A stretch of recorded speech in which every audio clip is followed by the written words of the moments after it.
Teori biaya. Nama saya Laitul Makfiroh, NIM 28922501115. Konsep biaya. Biaya mempunyai artian yaitu semua beban yang harus ditanggung untuk penyediaan suatu barang agar siap dipakai oleh konsumen. Pengertian biaya dalam ilmu ekonomi adalah biaya kesempatan. Konsep ini dipakai analisis teori biaya produksi. Dalam konsep ini ada biaya eksplisit dan biaya implisit. Biaya eksplisit adalah biaya yang secara eksplisit terlihat terutama melalui laporan keuangan. Contoh biaya eksplisit adalah biaya listrik, telepon, dan air, pembayaran gaji buruh dan gaji karyawan. Biaya implisit adalah biaya kesempatan antara lain tenaga kerja, biaya barang modal, dan biaya kewirausahaan. Biaya peluang. Sumber daya ekonomi mempunyai nilai karena sumber daya tersebut bisa digunakan untuk memproduksi barang-barang dan jasa untuk konsumsi. Ketika sebuah perusahaan menggunakan suatu sumber daya untuk memproduksi sebuah produk tertentu, perusahaan tersebut juga menawarkan sumber daya tersebut kepada para pemakai alternatif. Oleh karena itu, konsep biaya peluang menunjukkan kenyataan bahwa semua keputusan didasarkan pada pilihan di antara tindakan alternatif. Biaya peluang sebuah sumber daya ditentukan oleh nilai penggunaan alternatif terbaik dari sumber daya. Biaya eksplisit dan implisit. Biaya eksplisit adalah pengeluaran nyata dari kas perusahaan untuk membeli atau menyewa jasa-jasa faktor produksi yang dibutuhkan dalam produksi. Contoh, biaya tenaga kerja, sewa gedung, dan lain. Biaya implisit adalah biaya yang tidak terlihat. Biaya implisit ini tidak dikeluarkan langsung dari kas perusahaan. Biaya implisit diperhitungkan dari faktor-faktor produksi yang dimiliki sendiri oleh perusahaan. Biaya penggunaan sumber daya mencakup biaya eksplisit dan biaya implisit.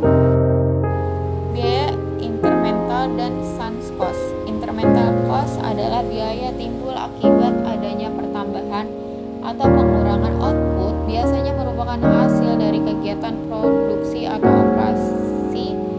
Instrumental cost juga merupakan biaya yang terjadi sebagai akibat dari suatu keputusan.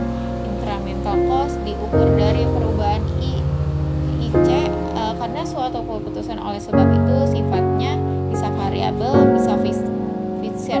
Contoh, penambahan biaya total produksi, keputusan manajemen menambahkan tenaga kerja dan bahan baku. Sunk cost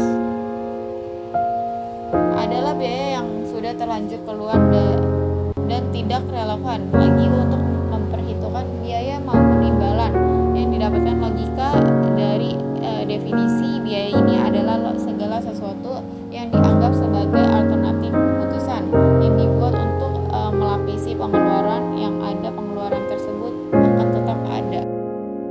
Produksi, produktivitas, dan biaya. Produktivitas yang tinggi menyebabkan tingkat produksi yang sama dengan dicapai dengan biaya yang lebih rendah. Produktivitas dan biaya mempunyai hubungan terbalik.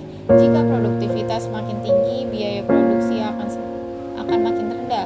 Begitu juga sebaliknya. Dalam jangka pendek ada faktor produksi yang tetap yang menimbulkan biaya tetap, yaitu biaya produksi yang besarnya tidak tergantung pada tingkat produksi. Dalam jangka panjang, karena semua faktor produksi adalah variabel, artinya biaya produksi dapat disesuaikan dengan tingkat produksi. Biaya jangka pendek dan panjang. Penggunaan konsep biaya relevan untuk keputusan penentu tingkat output dan harga secara tepat membutuhkan suatu pemahaman tenaga hubungan antara biaya dan output suatu perusahaan, atau dengan kata lain, fungsi biayanya tergantung pada fungsi produksi perusahaan dan fungsi penawaran pasar dari input-input yang digunakan perusahaan tersebut. Kurva biaya jangka pendek, baik biaya tetap maupun biaya variabel, mempengaruhi biaya jangka pendek sebuah perusahaan. Biaya total atau total cost atau bisa disingkat TC pada setiap tingkat output adalah jumlah dari biaya total atau fixed cost atau bisa disingkat TFC. Dan biaya variabel total atau variable cost bisa disingkat TVC. Di bawah sini ada rumus kurva biaya jangka pendek. Ini adalah contoh gambar kurva biaya jangka pendek. biaya jangka panjang. Dalam jangka panjang, suatu perusahaan tidak mempunyai input tetap. Oleh karena itu, semua biaya jangka panjang adalah variabel dengan harga-harga input konstan.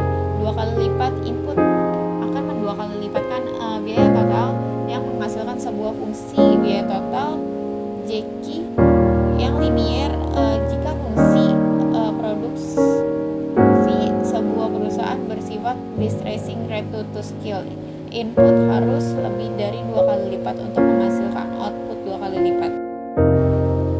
Selanjutnya, dengan menganggap harga-harga input tidak menambah konstan, fungsi biaya yang berkaitan dengan suatu sistem produksi akan meningkatkan dengan tingkat kenaikan yang semakin besar. Proporsi kenaikan biaya lebih kecil dari proporsi kenaikan output pada kisaran distressing rate to scale, tetapi lebih besar pada saat terjadi distressing rate to scale. Scale produksi yang ekonomis atau dalam bahasa Inggris economy of scale yang menyebabkan biaya rata-rata jangka panjang atau long run average cost atau bisa disingkat LRAC menurun terjadi karena hubungan produksi dan hubungan pasar. Spesialisasi dalam penggunaan tenaga kerja merupakan salah satu faktor penting yang menghasilkan economies of scale. Para pekerja di sebuah perusahaan kecil biasanya mempunyai beberapa pekerjaan dan keahlian mereka untuk suatu jenis pekerjaan biasanya lebih rendah dari para pekerja yang hanya berspesialisasi dalam suatu pekerjaan saja, dan produktivitas tenaga kerja seringkali lebih tinggi dalam suatu perusahaan yang besar, di mana individu bisa dipekerjakan untuk suatu pekerjaan tertentu. Hal tersebut akan menurunkan unit biaya produksi untuk skala produksi yang lebih besar. Elastisitas biaya. Elastisitas biaya atau EC mengukur persentase perubahan biaya total atau bisa disingkat TC yang disebabkan oleh suatu persen perubahan output. Secara aljabar, elastisitas biaya tersebut adalah EC sama dengan persentase perubahan biaya total bagi persentase perubahan output. Hubungan antara elastisitas biaya dengan rate to scale adalah sebagai berikut.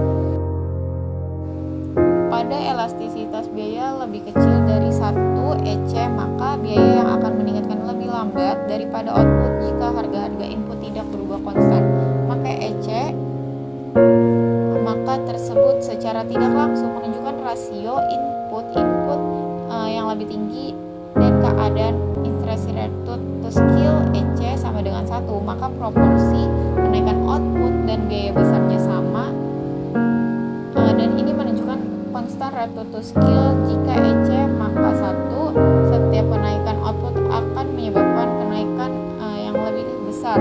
Ini menunjukkan keadaan distressing rate to scale. Hubungan antara biaya jangka pendek dan biaya jangka panjang. Bagian yang bergaris tebal menunjukkan LRC minimum menghasilkan setiap tingkat output dengan mengasumsi bahwa hanya ada 4 kemungkinan skala pabrik. Kita bisa menganalisirkan hal tersebut dengan menganggap bahwa pabrik-pabrik tersebut mempunyai berbagai ukuran, di mana masing-masing mempunyai ukuran sedikit lebih besar dari yang sebelumnya. Pada setiap titik singgung tersebut, skala pabrik yang terjadi adalah optimal. Biaya minimum yang efisien. Bentuk kurva LRC tidak hanya penting karena implikasi bagi penentu skala pabrik, tetapi juga karena ia mempengaruhi tingkat persaingan potensial yang akan terjadi dalam suatu industri.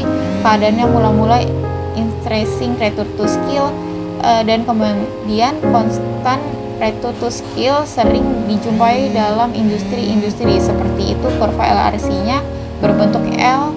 Biasanya persaingan cenderung akan lebih keras di dalam industri yang mempunyai kurva LRC yang berbentuk U, dan pada yang berbentuk L atau kurva LRC yang berslope menurun. Semoga materi ini bermanfaat. Wassalamualaikum warahmatullahi wabarakatuh.